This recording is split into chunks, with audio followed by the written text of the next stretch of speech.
প্রিয় BA BSc এবং বিকমের first সেমিস্টারের ছাত্রছাত্রীরা, তোমরা যারা 2024-এর শিক্ষাবর্ষে কলেজে অ্যাডমিশন নিয়েছো, তোমাদের আমি প্রিভিয়াস ভিডিওতে তোমাদের বলেছিলাম তোমাদের ফার্স্ট সেমিস্টারে 7টি সাবজেক্টের পরীক্ষা দিতে হবে। সেই 7টি সাবজেক্ট কী কী, কত নম্বরের পরীক্ষা হবে, কী সিলেবাস রয়েছে, সম্পূর্ণ প্রিভিয়াস ভিডিওগুলোতে আলোচনা রয়েছে। যদি তোমরা না দেখে থাকো সেই ভিডিওগুলো দেখে নেবে চ্যানেল ভিজিট করে। তো আজকের এই ভিডিওতে আলোচ্য বিষয় হচ্ছে কম্পালসারি ইংলিশ AEC তোমাদের পেপার কোড। এই কম্পালসারি ইংলিশ তোমাদের কত নম্বরের পরীক্ষা হবে সেটি বলবো, এবং তোমরা এই সাবজেক্টের কোন রাইটারের বই কিনবে সেটিও বলে দেবো, এবং তোমাদের আজকে আমি গুরুত্বপূর্ণ কিছু MCQ, ঠিক আছে, আমি বলে দেবো, এবং আমি কবিতার কিছু অংশ তোমাদের বা প্রোজের কিছু অংশ তোমাদের আমি আলোচনা করব কম্পালসারি ইংলিশের। তো প্রথমেই বলি, কম্পালসারি ইংলিশ এই পেপারটি তোমাদের 50 নম্বরের পরীক্ষা হবে। 25 MCQ থাকবে, MCQ বেস এই পেপারটি। 2 নম্বর করে প্রতিটা MCQর জন্য থাকবে। এবং প্রিভিয়াস ইয়ারে দেখা গিয়েছে, প্রিভিয়াস ইয়ারে 2023-এর প্রশ্নপত্রে দেখা গিয়েছে যারা পরীক্ষা দিয়েছে তাদের ম্যাক্সিমাম 50 আউট অফ 50 তারা পেয়েছে, 50 আউট অফ 50। এবং সেই পাওয়ার কারণ রয়েছে, কারণ কোশ্চেন তুলনামূলক একটু সোজা হয়েছিল, এবং নোটসগুলো আমরা যেগুলো প্রোভাইড করেছিলাম, ঠিক আছে, এবং নোটস আমি অনলাইন ক্লাসগুলো করিয়েছিলাম, সেগুলো অনেকেই ফলো করেছে, এবং অন্যান্য আরও স্যারেরা ইউটিউবে যারা রয়েছেন তারাও ফলো করিয়েছে। তো সেখানে কি হয়, সব স্টুডেন্টরা কি হয়, পার্টিকুলার তো পড়ছেই, কোচিং সেন্টারে পড়ে এবং বিভিন্ন ইউটিউব চ্যানেলও ফলো করে, সেখান থেকে তারা ভালোভাবে বোঝে আরও বেশি করে, ঠিক আছে, বা বেশি করে আরও বিভিন্ন স্যারের শোনে। তো সেগুলো রয়েছে, এবং আমি যে নোটসগুলো বানিয়ে দিই সেই নোটসগুলো একদম এমনভাবে তৈরি করা হয় যেগুলো পড়লে স্টুডেন্টদের একদম এই ইংলিশ পেপারটি ভয় তো থাকবেই না, উপরন্তু তারা ভালো মতো জলের মতো একদম রেডি করে নিতে পারবে। তো নোটসটা আমি প্রথমে দেখাবো তোমাদের। এই নোটস তোমাদের অবশ্যই আমি দেখিয়ে দেবো কী কী রয়েছে বা কীভাবে তোমরা পড়লে বা তোমাদের কোন রাইটারের বই কিনলে সমস্ত কিছু পাবে সেগুলো আমি বলে দেবো। তো প্রথমে আমি একটু সিলেবাস নিয়ে আলোচনা করি। সিলেবাসটি দেখো, পোয়েট্রি 3টি থাকবে, break break break, afterwards, where the mind is without fear, এই 3টে থাকবে। ইউনিট 2-এ থাকবে prose, out of business, the child, I have a dream. এই তিনটি করে টোটাল 6টা আমাদের কিন্তু চ্যাপ্টার রয়েছে। এই 6টা চ্যাপ্টার মিলিয়ে 25 MCQ নিয়ে আমাদের 50 নম্বরের পরীক্ষা হবে, ঠিক আছে। তো এর জন্য আমাদের কী কী পড়তে হবে, কীভাবে প্রিপারেশান নিতে হবে সেগুলো আমি বলবো। তো তোমাদের প্রথমে আমি বলি, এই যে এই সাবজেক্টে যে বই রয়েছে, এই বই দেখো, আমি যে পার্টিকুলার বইগুলো নাম বলবো সেগুলো কোনো প্রমোশনের কোনো নয়, সেইগুলো প্রমোশন আমি করি না। আমার হাতে যে বইগুলো আসে, যেগুলো মনে হয় যে রিজনেবল প্রাইসের মধ্যে তোমরা মোটামুটি পাবে, ভালো পাবে, ঠিক আছে। টেক্সট বইয়ের টেক্সট বই এবং তার সাথে ভালোভাবে গোছানো রয়েছে MCQ, সেই বইগুলো আমি রেফার করি। তোমরা বিভিন্ন বই কিনতে পারো তোমাদের তবে একজন স্টুডেন্টের পক্ষে 3-4 রকম বই কেনা তো সম্ভব নয়, এবং তোমাদের যাদের আর্থিক অবস্থা একটুখানি অসুবিধা রয়েছে, ফাইন্যান্সিয়াল প্রবলেম রয়েছে, তাদের পক্ষে কোনো সময় সম্ভব না।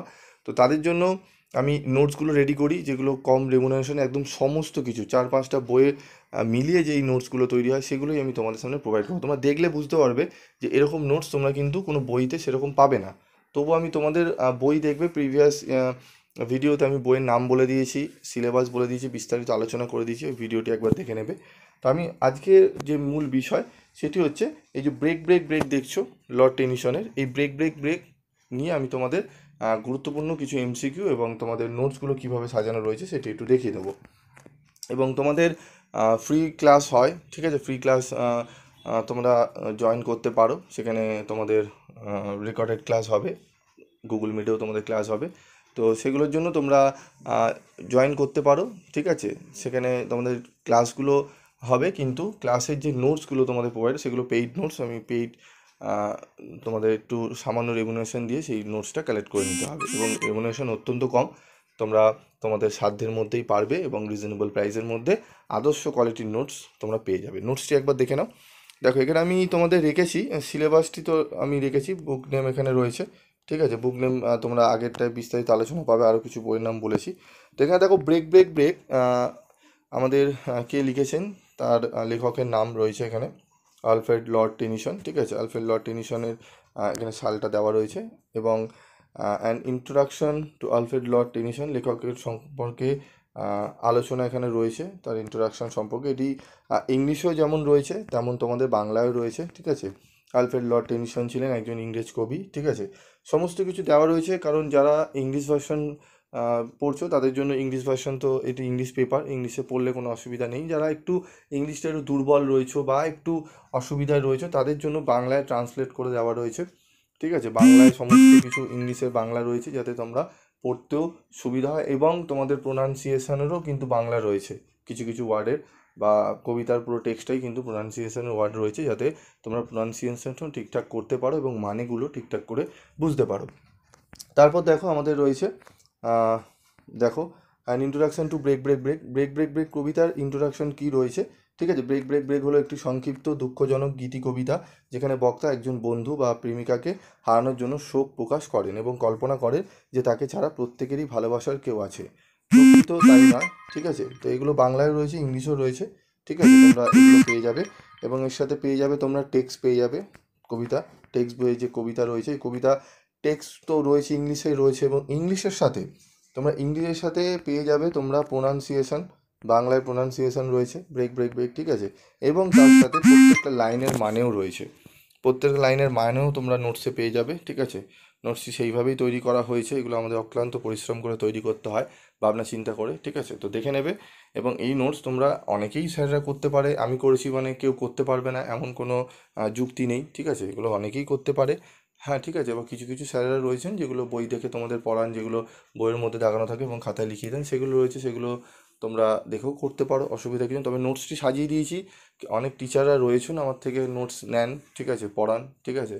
তাদের সময় থাকে না ওনাদের, তো আমি রেডি করে দিই, আমারও সময় থাকে না, বিভিন্ন ক্লাস থাকে, তবুও চেষ্টা করি তোমাদের জন্য যাতে কম রেমুনারেশনে বা কম রিজনেবল প্রাইসে তোমরা সব থেকে ভালো জিনিসটা তোমরা যেন হাতে পাও, ঠিক আছে। এই যে নোটস কোনো জায়গায় তুমি সব কিছু এক জায়গায় পাবে না একটি বইতে, ঠিক আছে। তো তার জন্য তোমাকে 3-4টি মিনিমাম বই কালেক্ট করতে হবে। তো তোমরা দেখে নিও, যদি পারো সেই বইগুলো কালেক্ট করে নিও, পড়ো, অসুবিধা নেই। আর যদি তোমাদের মনে হয় না পিভি স্টাডি ক্লাসের আমি ক্লাসগুলো ফলো করব, আমি ইউটিউবেও ক্লাস তোমাদের করাবো, ক্লাসগুলো ফলো করব এবং নোটস আমি স্টাডি মেটেরিয়াল নিয়ে নেবো, আমি মনে এইটুকু বলতে পারি, তোমরা যদি স্টাডি মেটেরিয়াল নিয়ে পড়ো প্রিভিয়াস ইয়ারের মতো, তোমরা কেউ 40 নিচে অন্তত পাবে না। 50 আউট অফ 50 তো রয়েছেই, 50 আউট অফ 50 সবাই পেয়েছে, যেহেতু ফার্স্ট ইয়ারের যেহেতু প্রথম বছরের নিউ সিলেবাস ছিল, তাই কোশ্চেনটা একটু তুলনামূলক হয়েছে, সোজা হয়েছে। এর পরবর্তীতে একটু টাফ হবে, ঠিক আছে। তো আমি সেক্ষেত্রে বলবো কেউ 40-এর নিচে পাবে না যদি পিভি স্টাডি ক্লাসটি ফলো করে রাখো এবং স্টাডি মেটেরিয়ালটি যদি সংগ্রহ করো। দেখে নাও, পুরো সম্পূর্ণ পুরো প্রত্যেকটা লাইনের বাংলা এখানে তোমরা পেয়ে যাবে, ঠিক আছে, বাংলা রয়েছে। তারপর রয়েছে দেখো সামারি। কবিতাটি আমরা পড়লাম, কিন্তু তার সামারি আমাদের জানা দরকার। সেই সামারি রয়েছে, ইংলিশ ভার্সনে রয়েছে সামারি, ঠিক আছে। যারা ইংলিশ বাংলা সেরকম পারো না, ঠিক আছে, যারা ইংলিশ মিডিয়াম থেকে কলেজে ভর্তি হয়েছে তাদের জন্য টোটালি সামারি ইংলিশে রয়েছে। এবং যারা বাংলায় রয়েছে, যারা বাংলায় একটু পড়তে ভালোবাসো বা বাংলায় এই সমস্তগুলো করে দিলে একটু সুবিধা হয় তোমাদের বুঝতে, ঠিক আছে, তোমরা অনেক জায়গায় পাও না, ঠিক আছে। তো সেগুলো রয়েছে, অনেক সময় তোমরা টিচারের কাছে ভর্তি হও, সেগুলো তোমরা বাংলায় তোমাদের বুঝিয়ে দেওয়া হয়, তোমরা মনে রাখতে পারো না, ঠিক আছে। বা এরকম বইও নেই যে বাংলায় সমস্ত কিছু তোমরা এইভাবে পেয়ে যাবে ইংলিশ বাংলা। তো তার জন্য আমি কি করেছি, তোমাদের প্রত্যেকটা স্ট্যাঞ্জা 4-4টে স্ট্যাঞ্জা রয়েছে, ঠিক আছে, স্তবক রয়েছে, প্রত্যেকটা আলাদা আলাদা স্তবক আমি বাংলায়ও তোমাদের বলে দিয়েছি। প্রথম স্তবকে কী বলা হয়েছে, দ্বিতীয় স্তবকে কী বলা হয়েছে, তৃতীয় স্তবকে কী বলা হয়েছে, চতুর্থ স্তবকে কী বলা হয়েছে, এবং কনক্লুশন আমি উপসংহারও এখানে তুলে ধরেছি, ঠিক আছে। তো এই সমস্ত কিছু তোমরা পেয়ে যাবে। নোটসগুলো তোমরা চাইলে কালেক্ট করে নিতে পারো, এবং অনলাইনে তোমরা গ্রুপে জয়েন্ট হয়ে যাও, আমি গ্রুপের লিঙ্ক দিয়ে দেবো, গ্রুপে জয়েন্ট হয়ে তোমরা গ্রুপে যে ক্লাসগুলো অডিও ক্লাসগুলো আসবে তোমরা সেগুলো একটু ফলো আপ করো, ঠিক আছে। আর তোমরা দেখে নিও মাল্টিপল চয়েস কোশ্চেনগুলো, দেখে নাও, আমাদের এমসিকিউ রয়েছে, শুধু ইংলিশে রয়েছে তা নয়, বাংলায় রয়েছে। যেরকম দেখো ব্রেক ব্রেক ব্রেক ইজে, ঠিক আছে, দেখো ব্রেক ব্রেক ব্রেক হলো আমাদের, ঠিক আছে, দেখে নাও এই প্রশ্নগুলো, দেখে নাও উত্তরগুলো রয়েছে, ঠিক আছে। এটি কখন রচিত হয়েছিল, ঠিক আছে, সমস্ত প্রশ্ন রয়েছে। How many stanza are in this poem, ঠিক আছে, হাউ মেনি, ঠিক আছে। এখানে দেখো এই কবিতায় কয়টি চতুষ্পদ পদ আছে, ঠিক আছে, এগুলো রয়েছে ইংলিশ বাংলা টোটাল। তো অ্যান্সারটা দেখে নাও, ঠিক আছে। 5টি এরকম বহু প্রশ্ন রয়েছে, আরও দেখো এখানে প্রচুর প্রশ্ন রয়েছে, আমি পরে আলোচনা করবো এগুলো এক এক করে, ঠিক আছে। আমি বুঝিয়ে নিয়ে বাংলায় বোঝাবো কবিতাটি, এবং তোমাদের তোমরা দেখতেই পাচ্ছ কতটা ব্যস্ত, প্রত্যেকটা ইয়েতে ফোন আসছে, দেখছো রিং হচ্ছে। যাই হোক, আমি তবুও তোমাদের চেষ্টা করলাম যতটা পারার মানে বুঝিয়ে দেওয়ার। তোমরা এগুলো যদি পেতে চাও, স্টাডি মেটেরিয়াল পেতে চাও, অবশ্যই যোগাযোগ করো 7278981430 এই নাম্বারে। আজকের মতো এইটুকুই, দেখা হচ্ছে পরবর্তী ভিডিওতে।